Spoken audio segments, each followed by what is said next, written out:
Greetings travelers, and welcome to Azeroth, and another installment of our adventure through the world of Warcraft, looking for all of its hidden secrets and environmental Easter eggs. Today we're headed back to the homeland of the humans to explore another part of the capital city that has become one of the most iconic locations in the franchise, Stormwind City. Specifically, we're going to be looking at the Cathedral Square, a place of worship for followers of the Church of the Holy Light. There is simply too much in the city to cover all at once in a timely manner, so let's dive into the Stormwind Cathedral Square's secrets and Easter eggs. Hi, my name is Lee, and welcome to Full Motion Videos, where we cover the lore, secrets, trivia, and smaller stories of your favorite science fiction, fantasy, and superhero franchises, ranging from Warcraft to Star Wars to The Witcher. If that sounds like your thing, why not subscribe, and while you're down there, let me know what worlds and quests you want explored in the future. But with that out of the way, let's get started.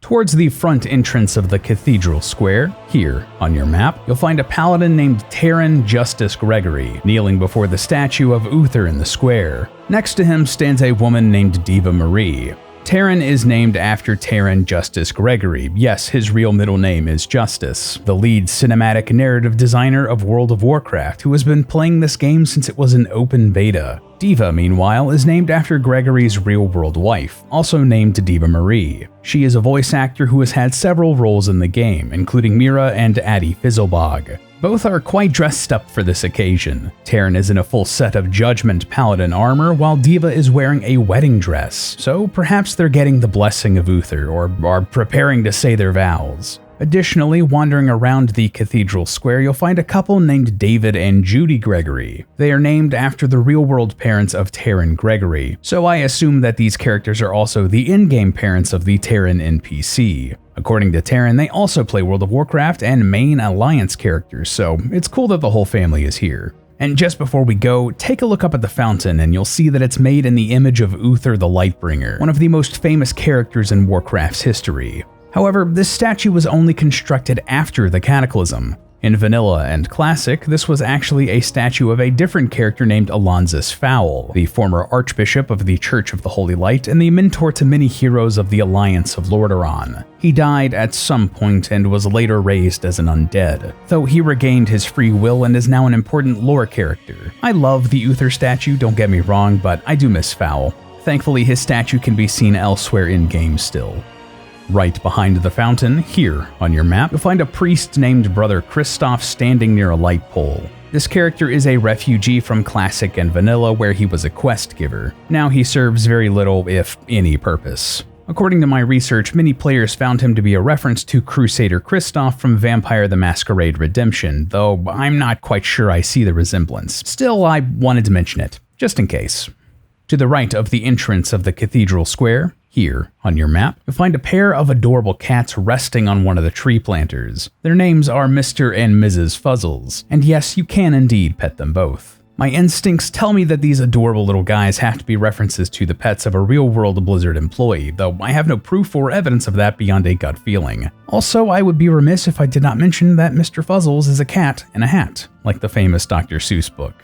A little bit further on, here on your map, you'll find a woman named Jenica Holzman and her two cats sitting on one of the cathedral's planters at the base of a tree, holding a paintbrush and gazing at her work that stands on an easel. This thing seems to be cobbled together from other assets in the game, but they did a pretty good job approximating the painter's tool. Jenica is a reference to Liz Holzman, a painter who was also an accomplished film and television director and producer. She was involved with the hit Warner Brothers cartoon The Animaniacs, referenced by the two cats that sit with her, Peeps and Brain, nods to Pinky and the Brain. Peeps is even more energetic than Brain, walking and jumping about. It's a fun reference. Sadly, Holzman passed away in 2014, so it's great that she gets to live on in the world of Warcraft, continuing her passion for all to see.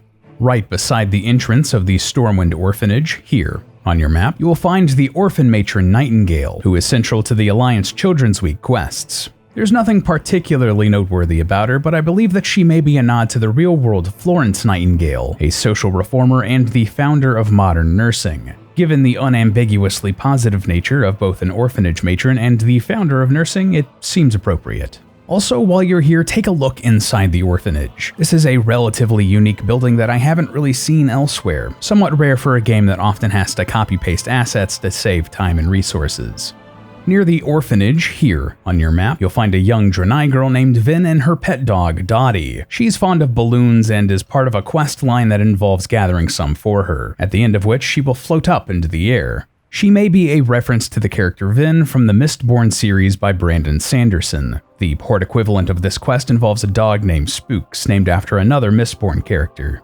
In that series, Vin is able to use her magical powers to propel herself through the air, similar to the result of the balloon quest here in World of Warcraft, so it's fun. Behind the orphanage, here on your map, you'll find the Stormwind headquarters for the Argent Dawn, an important faction in the northern parts of the Eastern Kingdoms. Them having a presence here isn't unexpected, but what is interesting is that this appears to not be in use at all. It's just a labeled building that's completely empty. That's fascinating. Next door in City Hall, here on your map, if you head upstairs you'll find the royal factor Bathralor, the head of the Stormwind City census. As is all too common with NPCs in major faction cities like this, Bathralor is a refugee from Classic and Vanilla, where he used to be part of a quest line that no longer exists, so now he's just here for some added flavor. Like, yeah, of course there'd be a Stormwind City census, so that's why he exists. In an alleyway behind City Hall, here on your map, you'll come across a group of 4 Void Elves speaking in hushed tones. 2 of them are named, Ralvir and DeWill, and you can actually talk to them. DeWill will say that your outfit is missing a touch of darkness, while Ralvir chides you for barging into an invitation-only gathering. Both interactions are unchanged regardless of what race you are and what armor you're wearing. Interestingly, a different Void Elf will occasionally approach the group, speak to them, and then leave. I presume she also wasn't invited to this and wasn't wearing something good enough for them. This is such a fun, little, pointless bit of world building. It seems like these guys are just kind of assholes doing their own thing, and they want to do it as far away from you as possible. More stuff like this, please. It's just really funny. Wandering around the Cathedral Square, you'll find a dwarven paladin named Lord Krizor. He is clearly somewhat important given his title and the impressive armor he wears, though in reality he is actually a reference to a real player character in the game. Interestingly, he is also friendly to Horde players, so that's neat. In the Stormwind Lake, near the graveyard behind the cathedral, here on your map, there are a lot of little secrets hidden beneath the waves. Mostly it's stuff you might expect, the remains of trees, waterlogged boats, and the like. One of the boats has a destroyed lantern and barrel next to it too, so you have to imagine that someone was doing something they weren't supposed to out here on the lake after dark. Perhaps some sort of trade of contraband gone wrong? It's fun to imagine. On the banks of the lake, here on your map, you'll find a human hunter named Colin O'Rourke sitting and gazing out at the water, while his impressive pet raptor Rector snoozes beside him. This character is a reference to a real-world person of the same name, a longtime fan of World of Warcraft who, as he says, basically grew up in Azeroth watching his parents play vanilla. Inspired by the game, Colin began designing his own dungeon when he was 10 years old, drafting up maps and bosses and sending them into Blizzard. Obviously, Blizzard was unable to implement the unsolicited ideas, but they were very impressed with the dungeon and replied to the letter, inviting Colin to the Cataclysm beta and encouraging him to keep designing. They also added this NPC and a pet based on one of his boss ideas to honor the kid. As of 2018, Colin was going to study game design at college, and he still regularly posts about the game on Reddit. This is such a rad reference and the sort of little detail I adore about World of Warcraft. Literally letting players become part of the game. It's just awesome. There are several secrets hidden through the Stormwind graveyard behind the cathedral. First of all, it's a beautifully crafted area with some quirks due to it using a lot of already pre-made assets. For example, a lot of the tombs are actually open, something you wouldn't expect in the heart of a major faction capital. Additionally, there are several NPCs mourning the fallen in the graveyard, each of them named. These seem like prime candidates for references or memorials, so if you know of any that I missed, please let me know in the comments and I can get that updated in a future video. Here, on your map, you'll find a man named Yoska Merce, leaning against one of the stone walkways leading from the harbor into the graveyard. This character was added in Shadowlands, and is a reference to Yusuke Kitagawa from the Atlas RPG Persona 5. Not only does he look like Yusuke, but his first name is sort of a broken version of Yusuke, while Merce is a nod to his English performer, voice actor and dungeon master Matthew Mercer. In the plots next to Yaska, here, on your map, You'll find two women named Harriet Mira and Anne Taki having a conversation and mourning someone at the base of a large tree. Likewise, both of these are references to characters from Persona 5 in both name and appearance. Anna Taki is a reference to Anne Takamaki, while Harriet Mira is modeled after Haru Okamura. Another short distance away, here on your map, you'll find Hiyumi Togo kneeling before a grave. Hiyumi is modeled after Hifumi Togo, also from Persona 5. Finally, even further into the graveyard, here on your map, you'll find Yuge Nikkei, who was likely named after the player character in Persona 4. Someone at Blizzard must have been a huge Persona fan, considering that these aren't even the only references to the franchise in the city. Elsewhere in the graveyard, here on your map, you'll find a woman named Tion Cathan mourning at the bottom of a tree. This character has a shaved head, several earrings, and is wearing incredibly nice clothing, nicer than many other people in the graveyard. That's because she is a reference in both name and appearance to Tuon, the royal daughter of the Nine Moons from the Wheel of Time series by Robert Jordan. Her last name is inspired by another character from that series, Matt Cawthon. If you've read the books, that will make sense. I won't give anything else away since it's currently being adapted by Amazon as a TV series, and I don't want to ruin anything for you show watchers out there. Here on your map, you'll find a woman named Rythe the Melodious, living up to her name by playing a harp to calm those suffering here in the graveyard. Other than her name possibly being a play on the word rhythm, I couldn't find anything that she might be a direct reference to. But it's so rare to see characters like this, especially in the old world, so I thought I'd point her out. If she is referencing something, please let me know. This one feels like it especially is. Near the back of the graveyard, here on your map, you'll find a large tomb in a private area flanked on either side by massive lion statues, watching over the person laid to rest here. This is the final resting place of Queen Tiffin Rin, a good-hearted ruler, wife of King Varian, and mother of King Anduin. She was sadly killed during the same riot that led to the creation of the Defias Brotherhood, a story I cover in more detail in another video. I love that this character wasn't forgotten, and now has one of the most beautiful areas in all of Stormwind dedicated to her. It's definitely something that Varian would have done. Speaking of characters who are not forgotten, here on your map you'll find another tomb, smaller but still guarded by lion statues. Many candles are lit around it, and a wreath is placed on the headstone, with flowers left by someone thankful for this fallen warrior. For a while we didn't know who was buried here, but after the Human Heritage Armor questline, players can request that Marshal Reginald Windsor be honored with a monument in the city. Windsor played a key part in many late-game storylines in Classic and Vanilla, and was killed after revealing the treachery of the Black Dragon Onyxia. As it turns out, this is Windsor's grave, and it's awesome that the game is still honoring its older storylines like this. This right here, that's the heart of World of Warcraft. Now, let's head inside the cathedral itself, shall we? This is a major lore area that has seen several revamps throughout the years, especially after the Cataclysm, and the major lore character Queen Mia Greymane can be found attending to the wounded refugees from the War of Thorns in Battle for Azeroth. Just inside and to the left, here on your map, you'll find Brother Sarno. Though he doesn't have much of anything to do anymore, another holdover from Classic and Vanilla, Sarno used to greet any player who would enter, and I mean any player who would enter the cathedral, even stealthed horde rogues. It became a bit of a meme in the community, even if he is oddly silent these days. Up at the altar, here on your map, you'll find both Gazin Tenorm and Brother Joshua standing to one side. Both were parts of quest lines earlier on in the life of World of Warcraft that have long since been removed, and now they're both just here for flavor.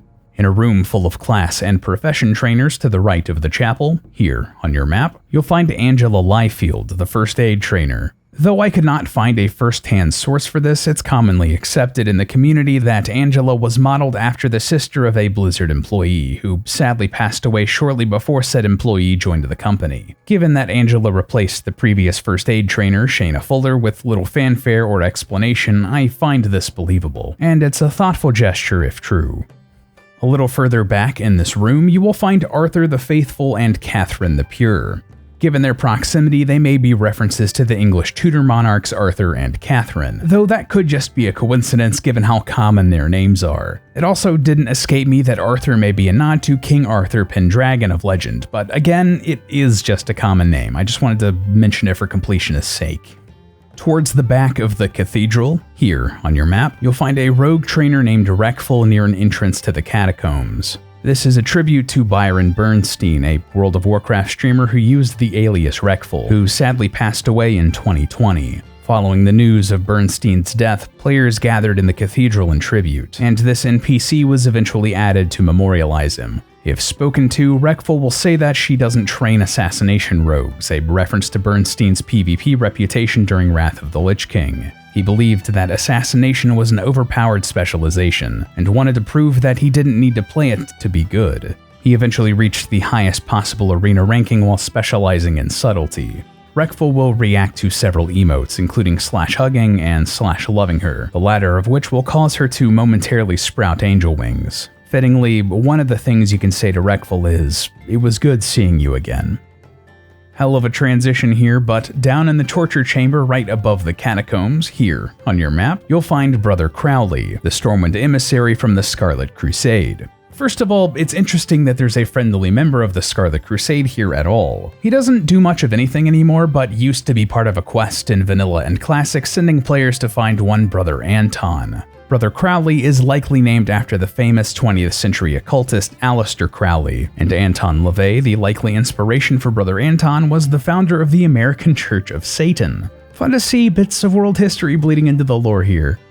Wandering around the canals of the Cathedral District, sometimes stopping here on your map, you'll find 3 young boys named Brandon, Roman, and Justin. These 3 will sometimes exchange tall tales, referencing some of the stranger parts of Warcraft's lore, including the fact that Medivh can turn into a raven, that orc eyes glow red after drinking blood, and that Pandaren actually exist. Yeah, they were in-game before Mists of Pandaria came out. They also have lines referencing pop culture, including seeing a rabbit bite someone's head off like we see in Monty Python and the Holy Grail, that there is no spoon just like in The Matrix, and even a quote from Jaws, so that's fun. Further along the canals, here on your map, you'll find the transmogrification shop known as 3 Winds. You will surely have been here before if you're an Alliance player, but what you might not know, this wasn't the first shop ever located here. This used to be the location of a tailor shop called Finest Thread, though I suppose that name might have been overly optimistic. No one was ever here except during the Love in the Air event, when a man named Everett Sorasam would spawn in. Guess he's just looking for love, even if he went out of business. If you want to visit this little bit of history, the Finest Thread is still in-game in Classic. Again, further along the canals, here on your map, you'll find a small, secret area that is easily missable. Accessible through a small tunnel on the street, once you pass through you'll find a small grassy area with 2 large trees and the ground covered in mushrooms. On the far side of the Nook, you'll find a table with 2 stools facing one another. On the ground, there are several bags of grain, with another one open on the table. 3 large, shining crystals are also on the table on the opposite side. You can't actually see that this is accessible through the air. The tree cover hides it entirely, so this is only something players walking around will know about, which is something a bunch of people just don't do anymore after getting their flying mounts.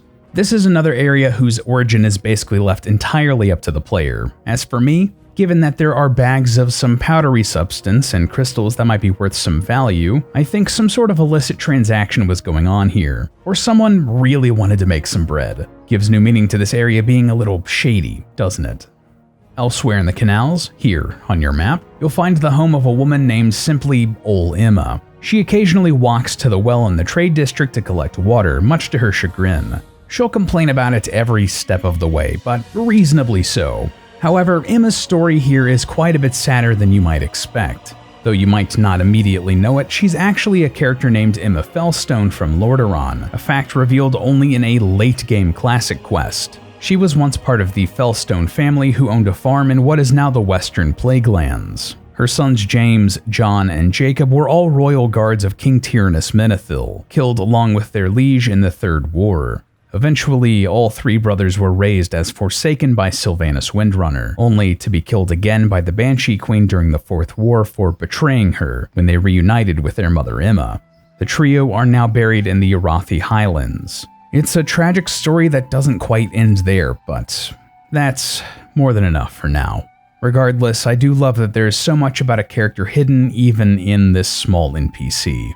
Just across the canals, there's a secret black market tavern that leads into an area called Cutthroat Alley, a mysterious zone that is inaccessible from anywhere else in the city. If you'd like to hear more about this awesome area, check out my video talking about the secrets of the Stormwind Dwarven District. Or if you want something a little different, check out my video talking about the lore of Elwyn Forest. As always, thank you so much for watching, and until next time.